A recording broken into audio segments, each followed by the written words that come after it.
So hey dear students, welcome to DPP Practice Set Paper NEET 2020, and today's topic of discussion is transport in plants and its related MCQ. So guys, we will have 20 questions in this session and you need to answer it before I would answer.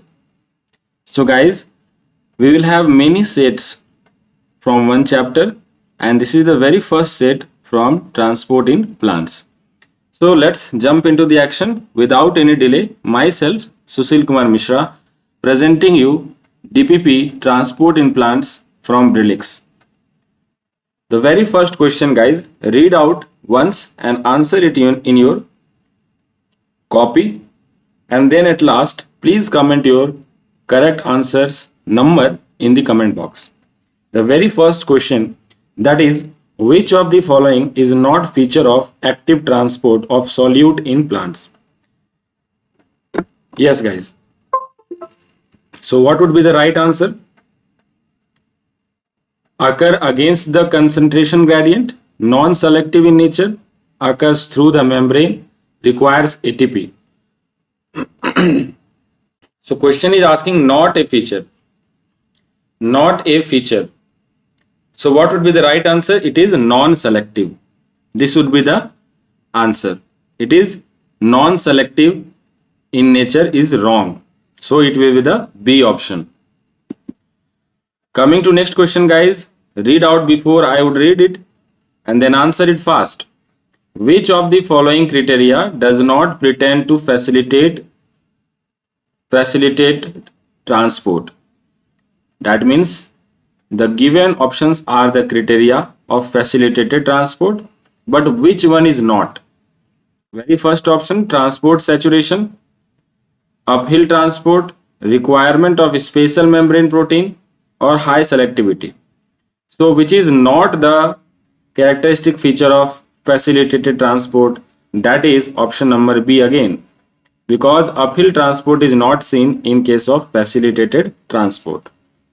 Next question, guys. The movement of ions against the concentration gradient will be? Yes, answer it fast, bachcho. So it will be the option number, yes, option number A, that is active transport. Because against the concentration gradient, that means uphill transport occurs only in active transport. So it will be the option number A. Okay, question number 4. What will be the direction of flow of water when plant cell is placed in hypotonic solution? Hypotonic. So that means the cell is placed in a hypotonic solution. That means the cell will swell up and will swell up only in the case the water will enter into the cell. So that option, water will flow into the cell, is the correct one. That is option number C. Okay, guys. Question number 5th. The water potential of pure water is? So it would be known that pure water has zero water potential, right? Zero water potential. Option number D. 6th number, the water potential and osmotic pressure potential of pure water are? So water potential, you know, yes, it is 0, and also the osmotic potential is 0. Option number D. So you have the correct option, option D. Next question, when a cell is fully turgid, which of the following will be 0? So guys, it is fully turgid. That means its water potential is 0. That is option number B. Okay, option number B. Next question, water movement between cell is due to? So what is the reason behind the water movement between the cells? Yes, guys, it is DPD. That is the reason behind the water movement between the cells. So the primary reason is DPD. Okay, coming to next question. Water potential is equal to? So you know the formula, water potential is equal to, yes, tick it out very fast. Yes, that is the option number D. Psi S plus psi P is equal to psi W. So it is the water potential formula, you know, that is from NCERT. Next question guys, 10th one. In soil, water available for root absorption is, which water is available for root absorption? That is the capillary water. Option number B, that is the capillary water. Coming to next question, the principal pathway of water translocation in angiosperm is. So principal pathway in angiosperm, so that will be, yes, obviously it is xylem and vessel system. Xylem and vessel system, because it is a water translocation. So mainly the xylary elements will be involved, and you know in the xylary elements there are principal cells of vessels and tracheids, right? So it will be option number C. Coming to 12th one, that is, which of the following facilitates the opening of stomatal aperture? So read out the options guys, I am giving you time and give your positive response. So which options do you think it will be the correct one? Why the stomata opens? So it will be the option number B, that is radial orientation of cellulose microfibrils in the cell wall of guard cell.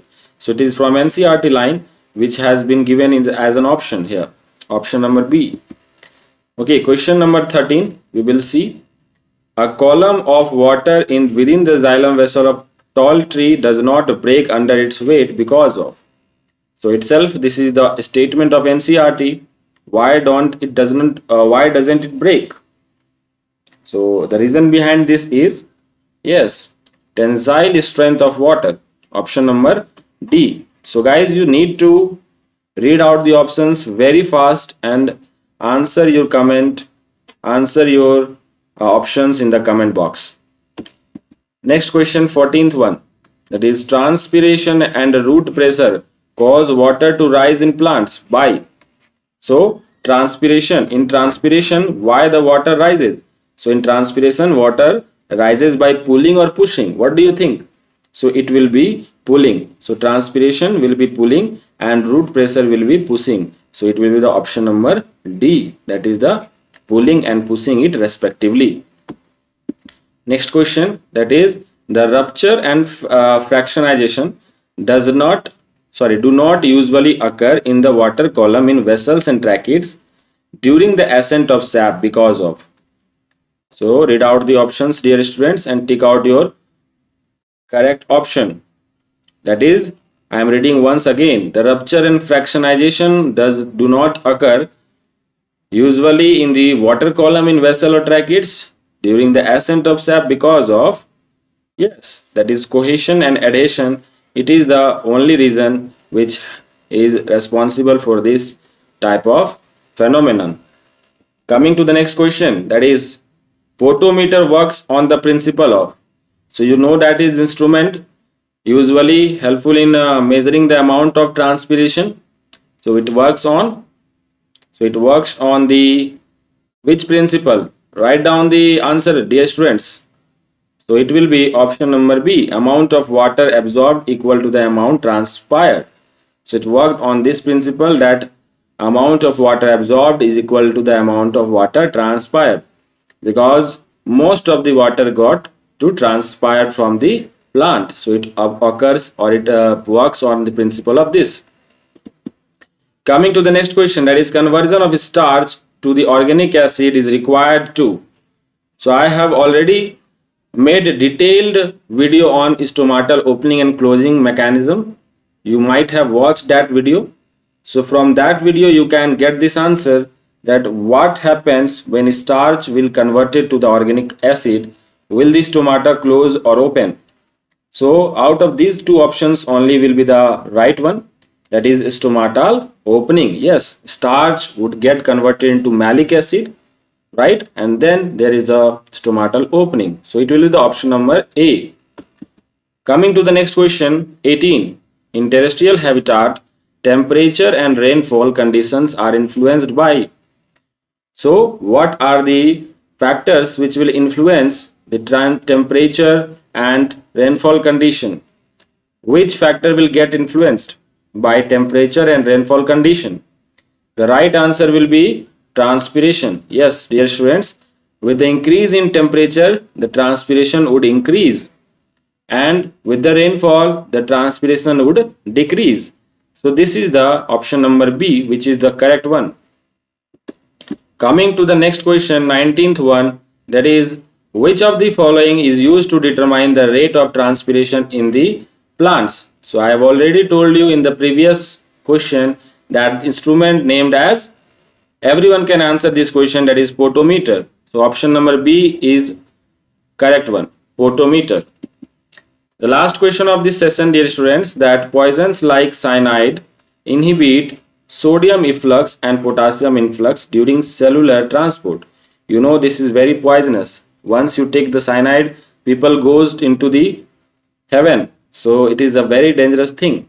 How does it work? It inhibits the sodium efflux and potassium influx.